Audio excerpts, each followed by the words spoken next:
ठाणे शहरातील खड्ड्यांवरून मनसे आक्रमक झालेली आहे। गायमुख परिसरामध्ये मेजर टेप घेऊन खड्ड्यांची मोजणी केली गेली। ठाणे शहरामध्ये मोठमोठे खड्डे पडलेले आहेत आणि यावरून मनसे आक्रमक झाली। पीडब्ल्यूडी आणि पालिका अधिकाऱ्यांसमवेत ही पाहणी केली गेली। खड्डे बुजवले नाहीत तर मनसे स्टाईल आंदोलन करण्याचा इशाराही मनसेने दिला आहे।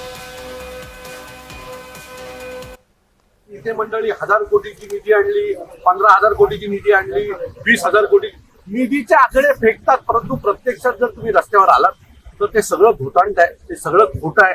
फक्त मोठमोठे आकडे आम्हाला सांगणं आणि ठाणेकरांची फसवणूक करणं हेच राजकीय नेत्यांकडनं इथे होतंय।